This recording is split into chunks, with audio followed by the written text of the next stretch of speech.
Sir, we need you to step away. This is a private ceremony. Sergeant Michael Torres's sharp voice echoed through the gates of Arlington National Cemetery like a slap to the face. Elijah Brooks, a 79-year-old black veteran and former sergeant in the United States Army, felt every word hit like a punch to the chest. His hands tightened around the cold iron bars as he watched dozens of people in immaculate uniforms walk freely through the very gates now closed to him. But this was exactly where he belonged, and he knew it better than anyone. 18 hours earlier, Elijah had learned about the death of Marcus Connors while watching the evening news at home in Richmond, Virginia. General Marcus Connors passed away yesterday at the age of 79, the anchor announced. The military funeral will take place tomorrow at Arlington National Cemetery. The remote slipped from Elijah's hand. Marcus was gone. His brother-in-arms had passed without him even knowing.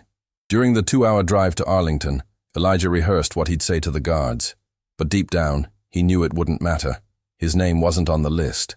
This is a high-level military ceremony, Torres approached with 2 soldiers by his side. A veteran of Iraq who had lost 3 comrades in Fallujah, he held protocols sacred. Only individuals on the list are allowed in. Do you have any credentials, sir? I don't, Elijah replied calmly, his voice carrying the weight of decades of military discipline. But I knew Marcus Connors. I served with him in Vietnam. Torres narrowed his eyes. Sir, with all due respect, half the veterans in Washington claim they served with famous generals. If you're not on the list, you can't go in. The younger soldier, Private Jenkins, was more blunt. This ceremony is restricted to family members, high-ranking officers, and dignitaries. We can't make exceptions. Exceptions. That word echoed in Elijah's mind, like a painful refrain.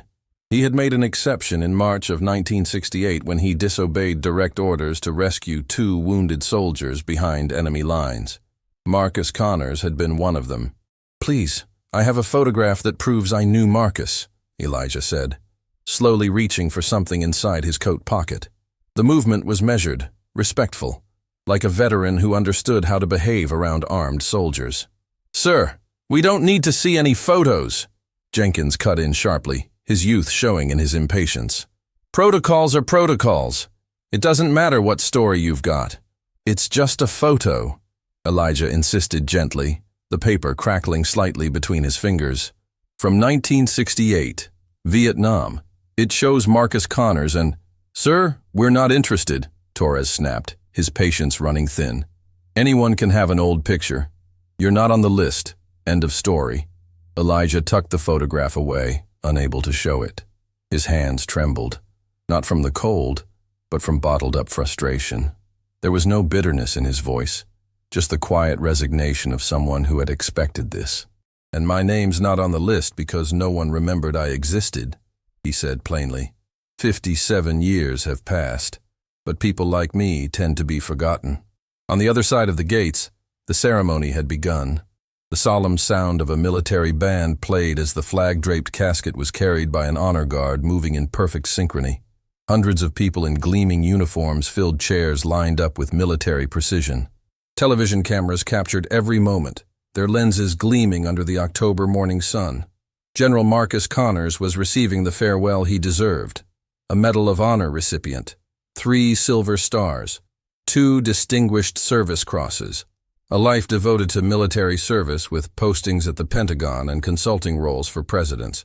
But there were chapters that wouldn't make the obituaries, moments known only to a few, and one of them was being kept outside the gates.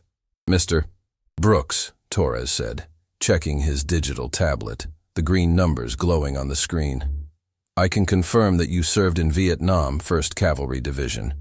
I respect your service, but I can't disobey orders. Elijah nodded, understanding. He had followed questionable orders himself during his years in uniform. That's how the chain of command worked, how it always worked.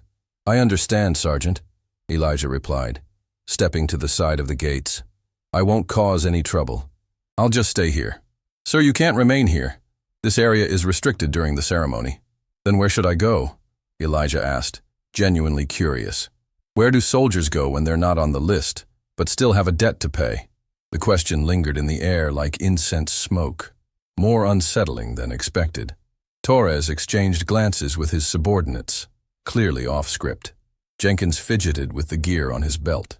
"I'll wait on the public sidewalk then," Elijah said, pointing toward the curb across the street. "Technically, that's not federal property." Torres hesitated, then reluctantly nodded. There was something in the older man's respectful tone that unsettled him.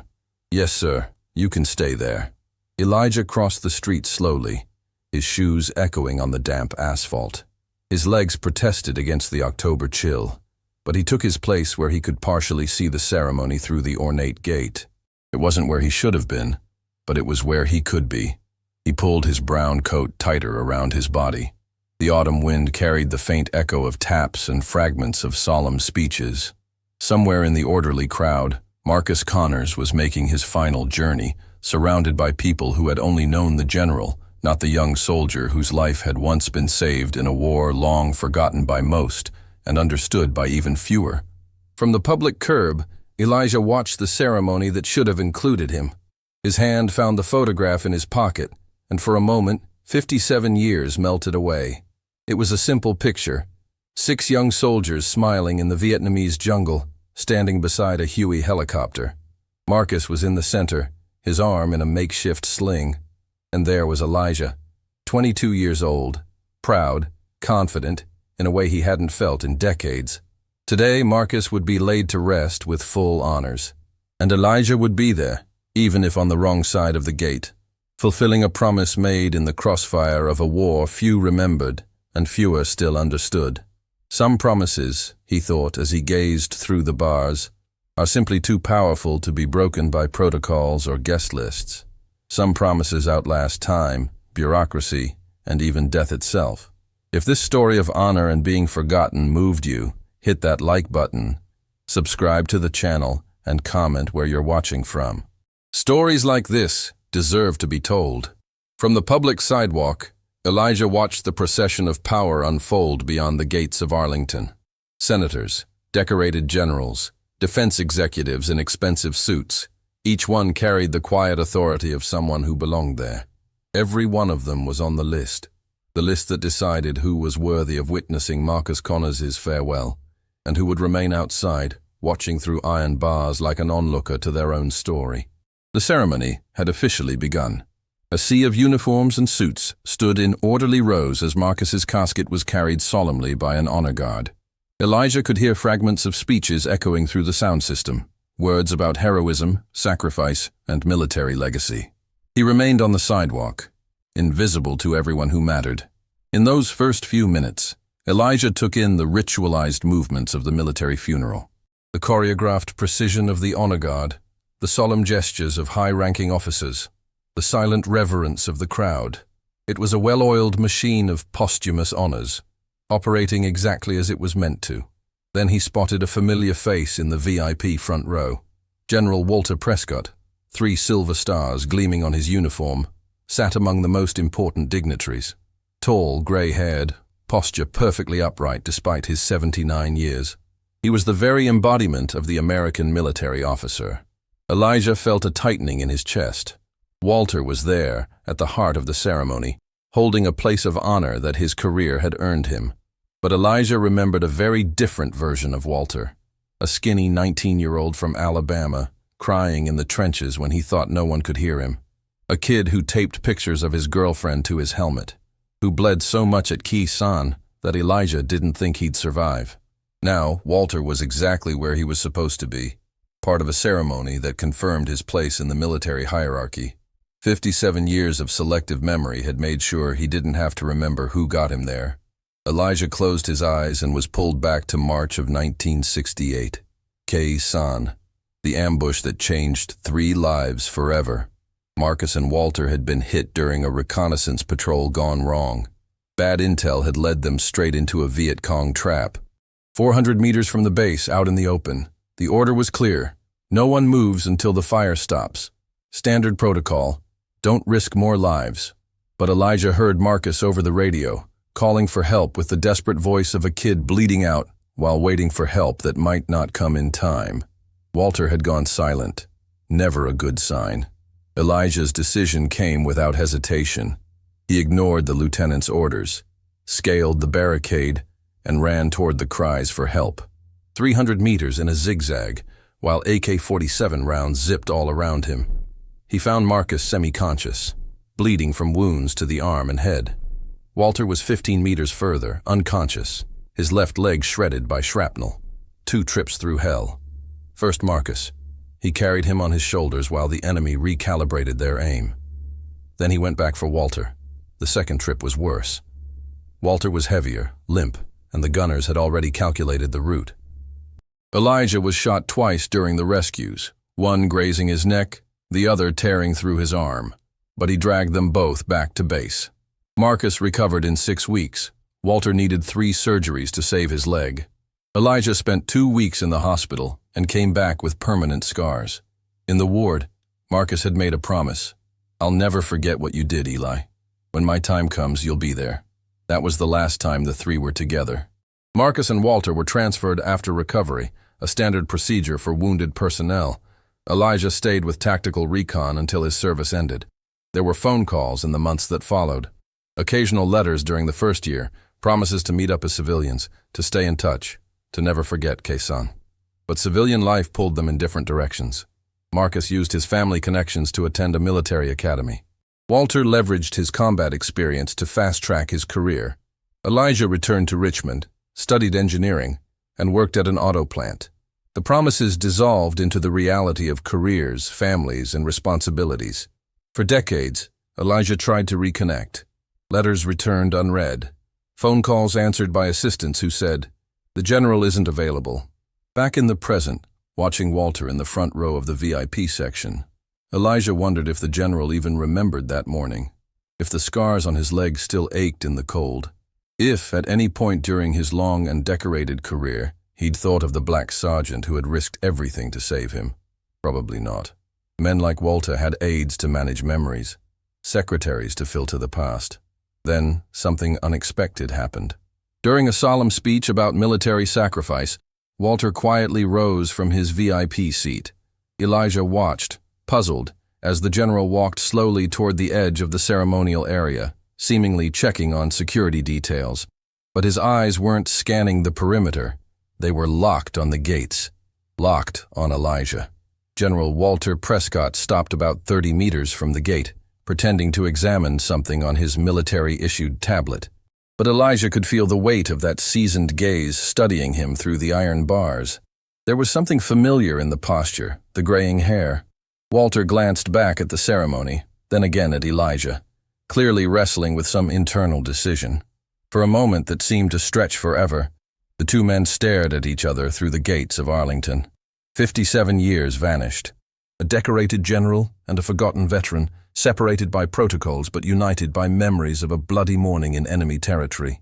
Then, slowly, Walter began walking toward the gate, each step heavy with a recognition that had taken decades to arrive. Elijah felt his heart begin to race as Walter approached the gate. For 57 years, he had imagined this moment, a casual encounter, a chance conversation, any opportunity to reconnect with his military past. But now that it was happening, part of him just wanted to walk away. Walter stopped a few feet from the gate, keeping a respectful distance. His seasoned eyes scanned the older man standing on the sidewalk, the plain brown coat, the unmistakable military posture still evident despite the years, the way he clutched something close to his chest. "Sorry to bother you," Walter said, his voice carrying the natural authority of decades in command, but also a genuine curiosity. "I noticed you've been standing here a while. Everything all right?" Elijah hesitated. It was a polite question, but something in Walter's eyes suggested more than casual courtesy. Maybe unease, maybe a recognition that hadn't yet surfaced. "I'm all right, General," Elijah replied, his voice steadier than he expected. "Just paying my respects." Walter nodded but didn't walk away. "Did you know Marcus Connors?" "I did." The answer was simple, no elaboration. A long pause followed. Walter studied Elijah's face with the intensity of someone trying to summon a distant memory. Something familiar, yet just out of reach, like a melody you almost recognize, but can't quite place. "Forgive me for asking, but—" Walter furrowed his brow, clearly wrestling with something just below the surface. "Did you serve in the military?" "Vietnam, 1st Cavalry Division." Walter's eyes widened slightly. "What years?" 1967 to 1969. Tactical recon. Walter stood still for several seconds. Elijah could see the wheels turning, decades of memories being sorted through, timelines, units. Something about this man's face triggering something buried deep. "What was your rank?" Walter asked, his voice tighter now. "Sergeant. Elijah Brooks." The name hung between them like a ghost suddenly given shape. Walter took an involuntary step back, his right hand instinctively reaching toward his left leg, a gesture Elijah recognized instantly. "It can't be," Walter whispered, all military formality evaporating from his voice, replaced by something purely human. "Elijah?" Elijah slowly pulled the photograph from his inside coat pocket. Every movement was deliberate, respectful. He didn't want Walter to misread any gesture. He held the picture, protected by plastic, so it was clearly visible through the bars. "Khe-san, March of 1968, he said simply. Walter moved closer to the gate, as if pulled by a magnetic force. His eyes locked onto the yellowed photograph, and Elijah could see the exact moment when 57 years fell away. When the three-star general became once again the frightened 19-year-old boy who had cried from pain and relief in Elijah's arms after being rescued. "My God," Walter murmured, his hands trembling slightly as he gripped the bars. "My God, Elijah. It's really you. Sergeant Elijah Brooks, 1st Cavalry Division." "Tactical recon," Elijah confirmed, his tone respectful but firm. Walter stood speechless for several moments, eyes flicking between Elijah's face and the photo. It was as though decades of compartmentalized memories were now crashing back to the surface. You saved my life," Walter said, his voice raspy with emotion. "I saved both of you," Elijah gently corrected. "You and Marcus." Walter ran a hand over his face, visibly shaken. The polished general was gone, replaced by the vulnerable man who was now facing a chapter of his past he'd long since filed away. "Why are you out here?" Walter asked, glancing around as if just realizing where Elijah stood. "Why weren't you invited in?" "I'm not on the list," Elijah replied, without a trace of bitterness. "I tried to enter, but the guards said it was for official guests only." Walter turned back toward the ceremony, where hundreds of important people were paying their final respects to Marcus Connors. Then he looked again at Elijah, standing alone on the public sidewalk, like a stranger in his own story. "That's not right," Walter said, his voice regaining a measure of its military edge, now laced with real outrage. "That's not right at all." He turned abruptly and marched back toward the heart of the ceremony with purpose in every step. "Elijah, give me 5 minutes," he said over his shoulder. "I'm about to fix 57 years of injustice." As Walter moved decisively through the VIP rows, Elijah remained where he was, feeling the weight of the moment settle over him. The recognition had finally come. After more than half a century, someone remembered. The military band suddenly fell silent. From the other side of the gate, Elijah saw a stir ripple through the ceremony, people turning their heads, murmurs spreading across the crowd like ripples across still water. Walter had interrupted everything. As the general strode with unwavering purpose through the rows of dignitaries, Elijah instinctively touched the scar on his neck. It still ached in the cold.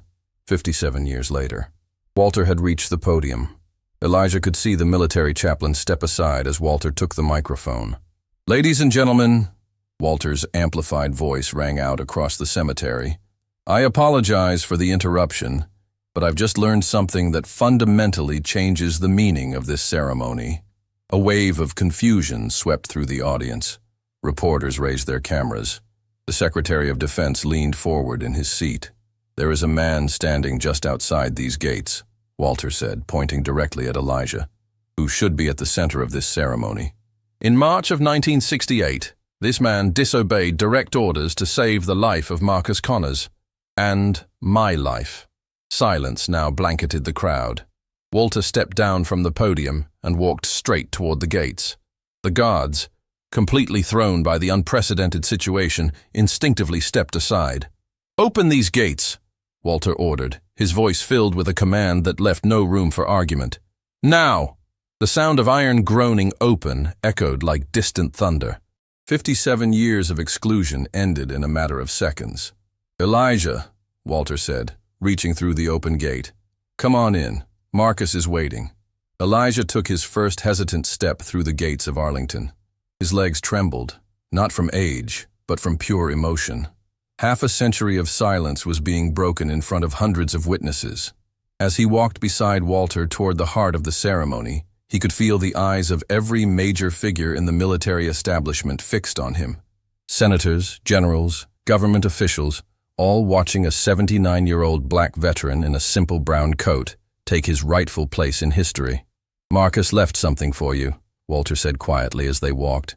"A letter he wrote in the hospital, and very specific instructions about all of this." Walter gestured ahead, where an urn draped with the American flag rested on an ornate ceremonial stand. Beside it, a path of white rose petals led to an open grave, prepared with the exacting precision Arlington was known for. "He said you should carry him yourself, that it was your right, and yours alone." They stopped in front of the urn. Elijah looked down at the polished wood container that now held everything that remained of his brother in arms. Marcus Connors, the frightened 20-year-old who had once wept in Elijah's arms out of sheer relief, was now ashes awaiting final rest. The crowd remained completely silent, as if sensing this was more than just another military ceremony. Walter turned to the audience. "This is the part of the story you didn't know," he said.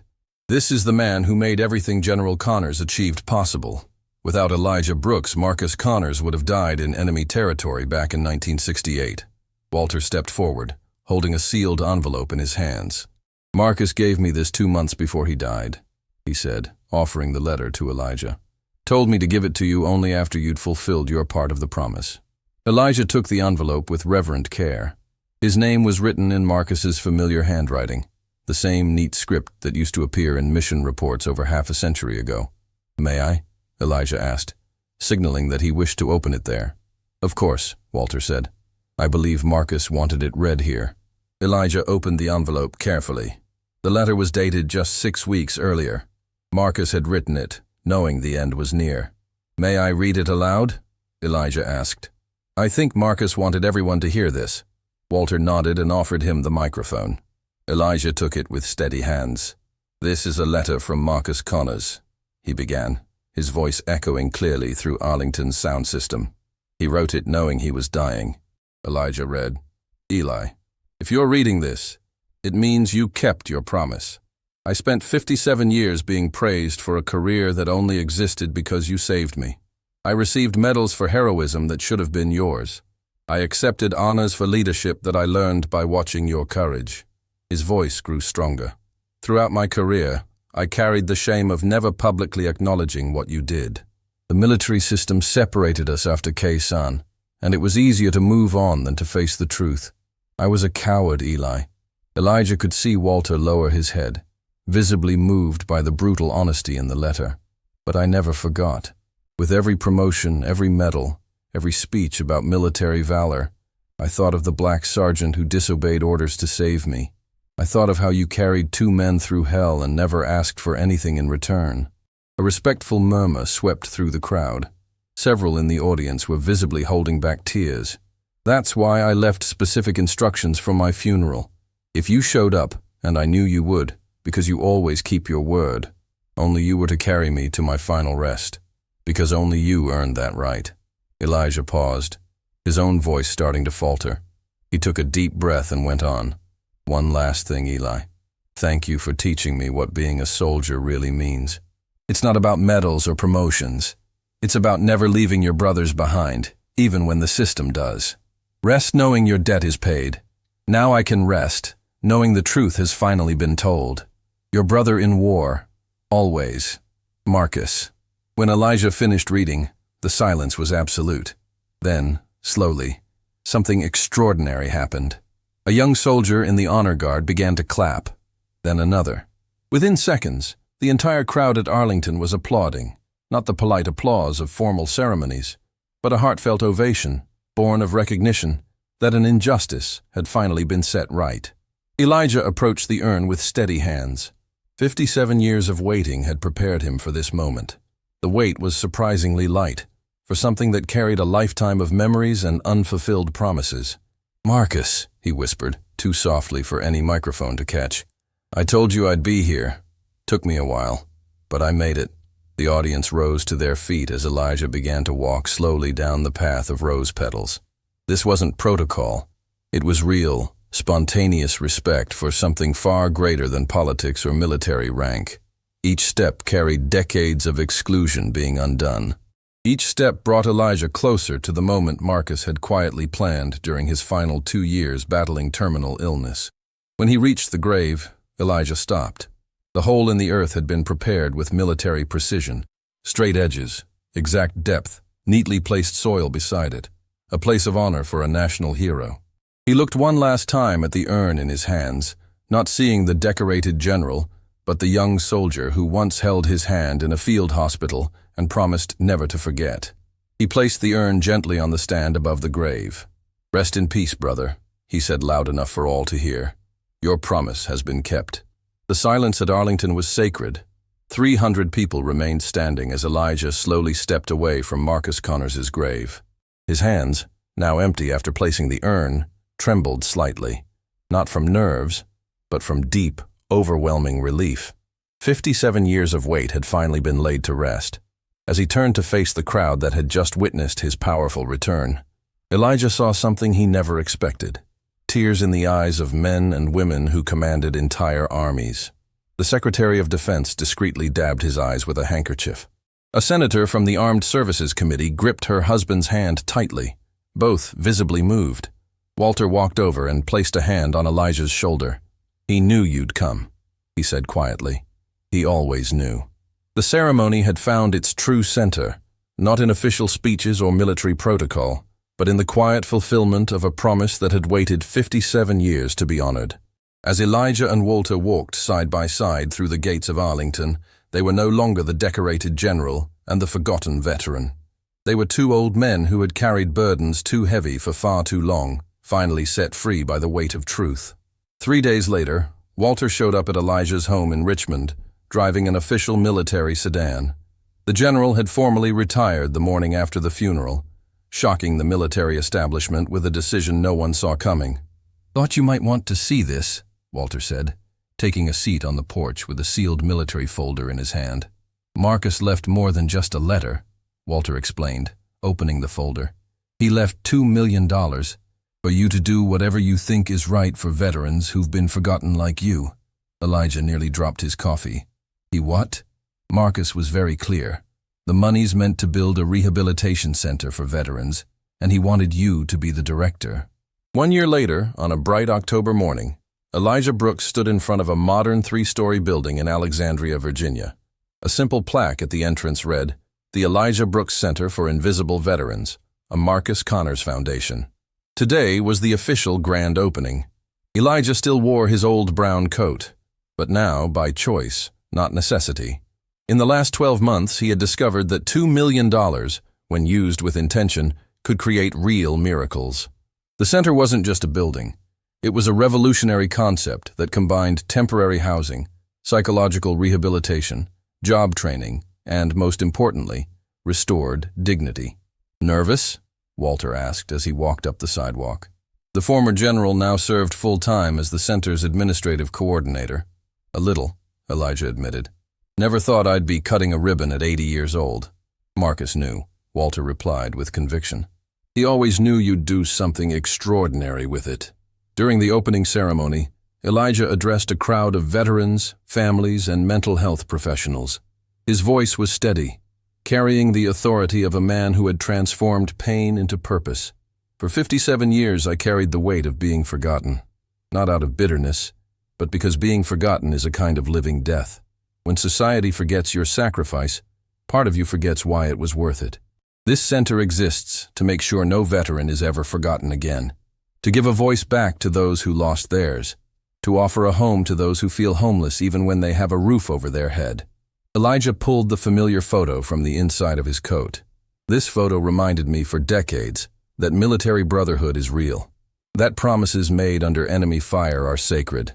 Marcus Connors took 57 years to fulfill his promise to me.